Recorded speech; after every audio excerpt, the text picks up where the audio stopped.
ఆయన అరెస్ట్ చేయాలి అనేది మా ఉద్దేశం కాదు. మాకంత ఇంట్రెస్ట్ లేదు. జనాలు మర్చిపోయారు. ఎవరినైనా కానీ అరెస్ట్ చేయాలనే ఉద్దేశం మాకు లేదు.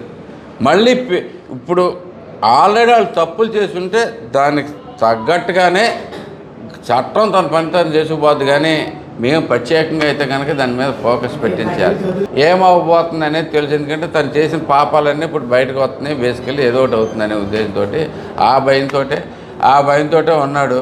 వెళ్ళాడు. ఎట్లా ఉంది బాస్, ఎలా ఉంది బాస్, దీంట్లో ఎట్లా ఉంది, మంచినీళ్ళు ఇస్తారా, కాఫీలు ఇస్తారా, టీలు ఇస్తారా, దీంట్లో ఏమి ఇస్తారు, మనకి ఏం చేయాలి, కిల్లు మనకి 3 మరి ఇప్పుడు మేనేజర్ లేదు. మరి హార్ట్ అటాక్ వచ్చిన తర్వాత ఏముంటాయిగా గుట్కాలు అలాంటి ఏమైనా దొరికితే లేదా మొత్తం మీద అసలు దాని పరిస్థితి ఏంటి, ఎట్లా మెయింటైన్ చేయాలి, ఏ జైలు అయితే బాగుంటుంది, ఎట్టంటే కనుక్కొని వచ్చి ఉంటాడు. మోస్ట్లీ రెడ్ బుక్లో ఆయన ఉన్నాడా లేదా అనే దాంట్లోంచి మనకి రేపొద్దున క్లారిటీ వచ్చిందండి. అది త్వరలోనే అదే చెప్పారు కదా చంద్రబాబు నాయుడు గారు.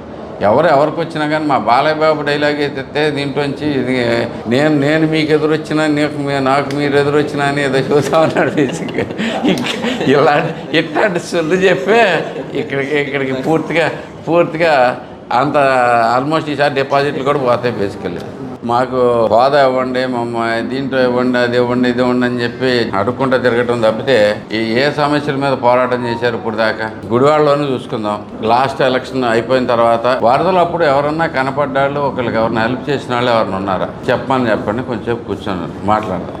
మీరు ఒకటి గుర్తుపెట్టుకోండి, ప్రభుత్వంలో ఉన్నా లేకపోయినా ఎప్పుడైనా కానీ ప్రజల తరపున పోరాటం చేసేది తెలుగుదేశం పార్టీ మాత్రమే, తెలుగుదేశం కార్యకర్తలు మాత్రమే. క్లారిటీ ఉంది. ఎంత అవమానాలు క్రియేట్ చేసినా కానీ, ఎంత దారుణమైన పరిస్థితులు క్రియేట్ చేసినా కానీ, బయటకు వస్తే అరెస్ట్ చేసే పరిస్థితులు ఉన్నా కానీ ఎవరైనా ఒక్కళ్ళు తగ్గిన వాళ్ళు ఎవరి నుండి చెప్పండి. బేసికల్లీ ప్రజా సమస్యల మీద పోరాటం అంటే అలా ఉండాలి.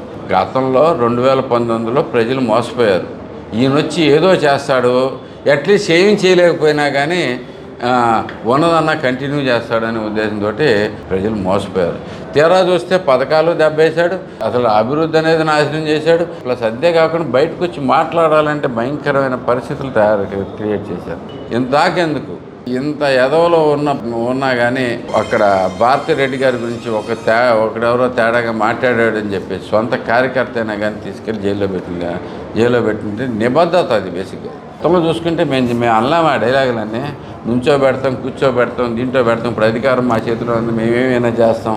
ఎప్పుడు అలాంటి ప్రోత్సహించట్లేదు చంద్రబాబు నాయుడు గారు. ఇప్పుడు కన్నా తప్పులు తెలుసుకోవాలి. ఈ పిచ్చి మాటల వల్లే పోయినాయి. మీరు గుర్తుపెట్టుకోండి, ఇక్కడ 11 మంది గెలిచారు మొత్తం మీద.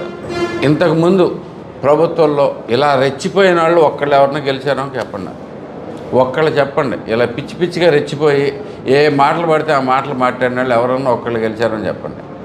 దాన్ని బట్టే మనకు అర్థమవుద్ది. ప్రజలకు విఘ్నత ఉంటుంది, వాళ్ళు దీని ప్రకారం పనిచేస్తూ ఉంటారు.